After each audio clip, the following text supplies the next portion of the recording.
बिस्मिल्लाहिर्रहमानिर्रहीम। आज की वीडियो में हम डिस्कस करेंगे adiabatic saturation and wait bulb temperature कि एडियाबैटिक सैचुरेशन टेम्परेचर क्या होता है और इसकी हमें ज़रूरत क्यों महसूस होती है। सबसे पहले हम देखते हैं कि एडियाबैटिक सैचुरेशन टेम्परेचर का आखिर मीनिंग क्या है। तो बेटा, एडियाबैटिक एक ऐसा प्रोसेस होता है जिसमें सिस्टम के अंदर ना हीट इंटर होती है ना एग्जिट होती है। No heat enters or leaves the system, तो उसको हम कहते हैं एडियाबैटिक। सैचुरेशन का मतलब है to reach its maximum value, यानी एक चीज के अंदर मैक्सिमम जितनी कैपेसिटी है उतना वो उस लिमिट को टच कर जाए।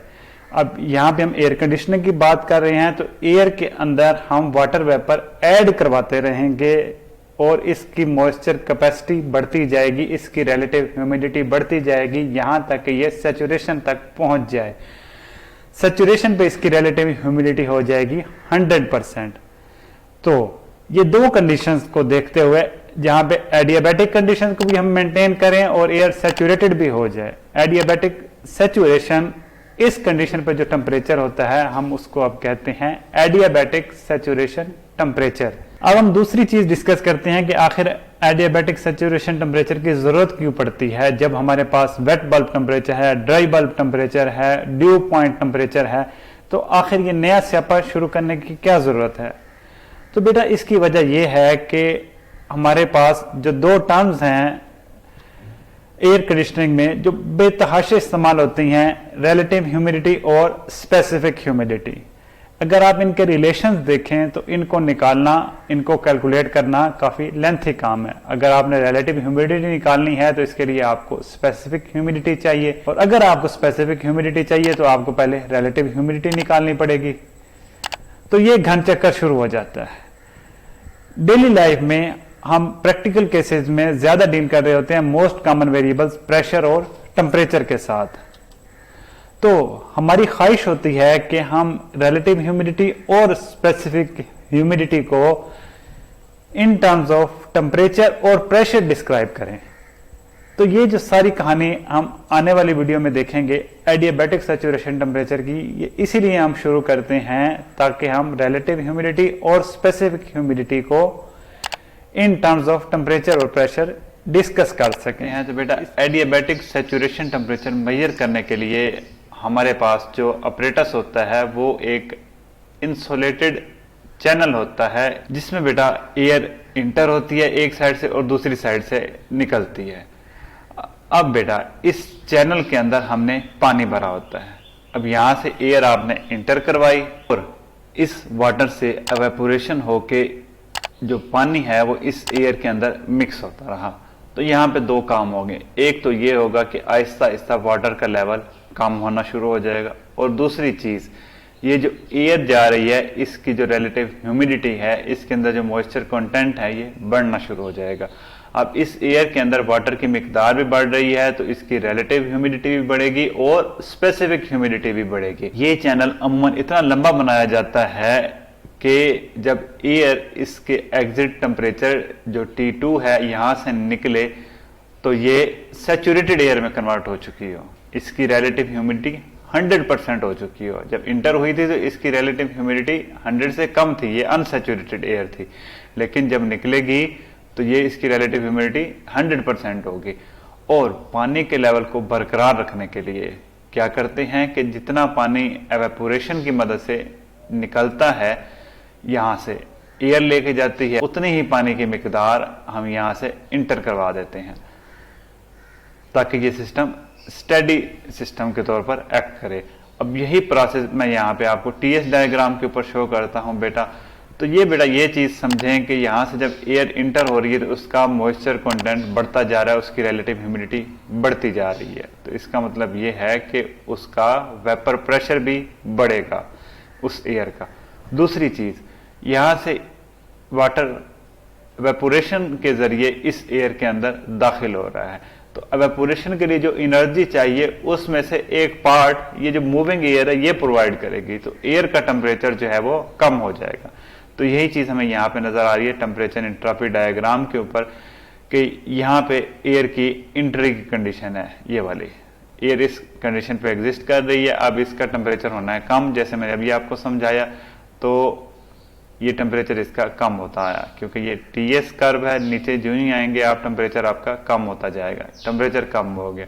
अब दूसरी चीज़, क्योंकि इस हवा के अंदर मॉइस्चर ऐड हुआ है तो इसके अंदर जो वाटर वेपर्स हैं उनका वेपर प्रेशर बढ़ जाएगा। पहले एग्जिस्ट कर रही थी इस प्रेशर के ऊपर, तो अब ये इसका प्रेशर आ जाएगा ये वाला। तो ये जो बेटा इस कंडीशन पर जो टेम्परेचर होगा इसको हम कहते हैं एडियाबैटिक सैचुरेशन टेम्परेचर।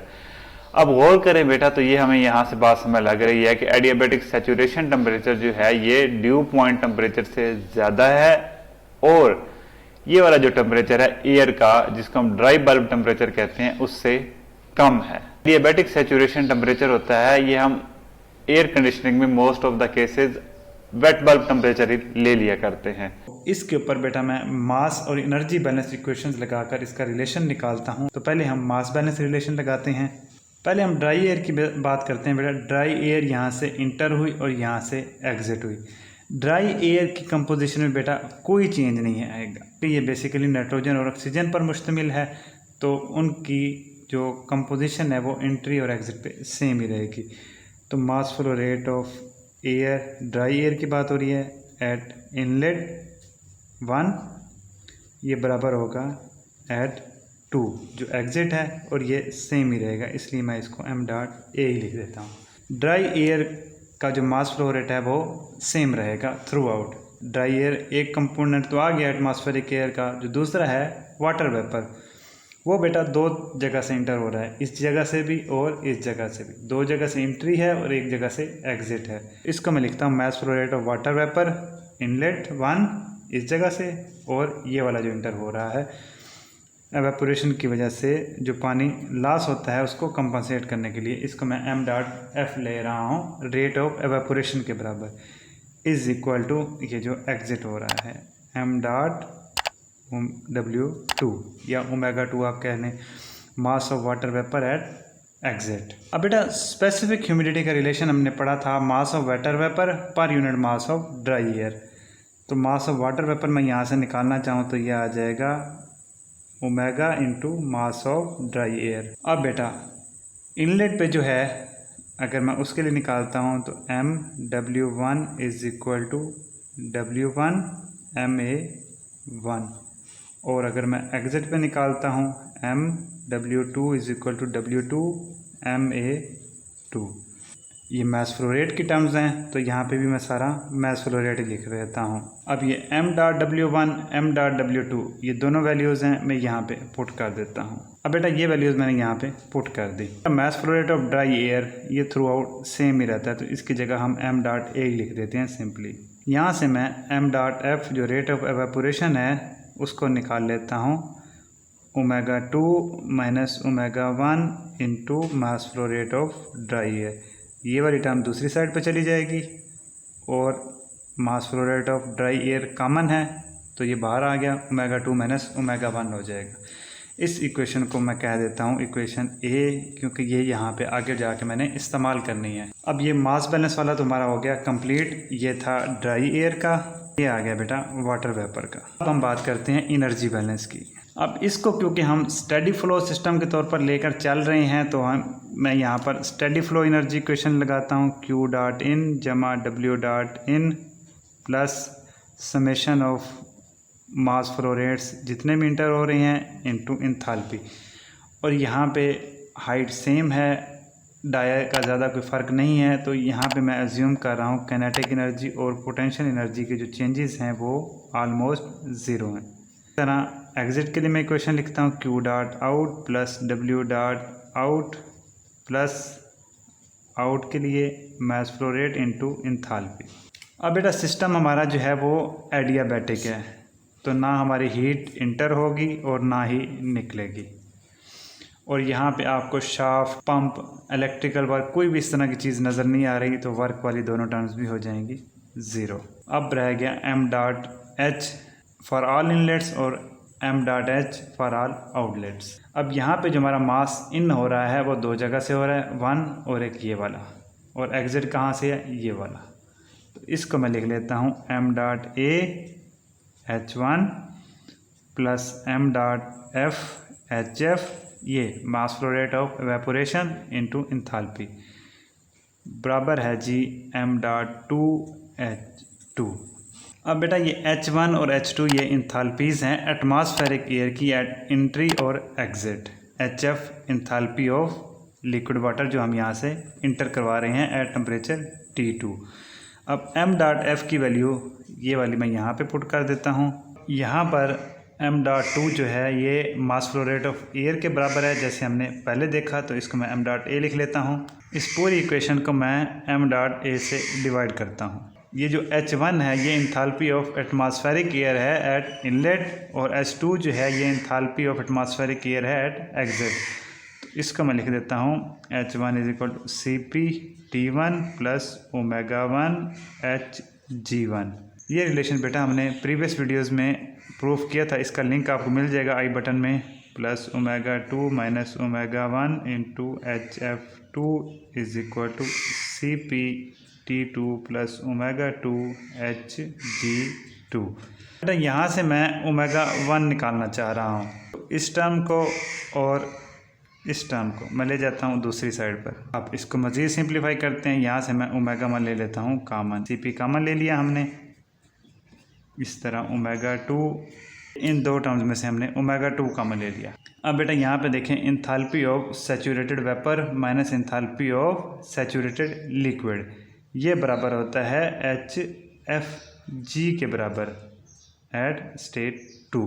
अब मैं इस टर्म को इसके नीचे आके डिवाइड कर देता हूँ, तो मेरे पास ω1 की वैल्यू आ जाएगी। तो अब ये मेरे पास रिलेशन आ गया ω1 का in terms of temperature, enthalpy, Cp। तो यहाँ पे ω1 को निकालने के लिए मुझे φ1 की ज़रूरत नहीं है। तो जो हमारा टारगेट था कि हमने स्पेसिफिक ह्यूमिडिटी को in terms of temperature, pressure और एंथैल्पीज़ में रिप्रेजेंट कर रहा है, वो हमारा अचीव हो गया। अब बेटा एग्जिट पे जो हमारे पास रिलेटिव ह्यूमिडिटी है वो है 100% यानी 1।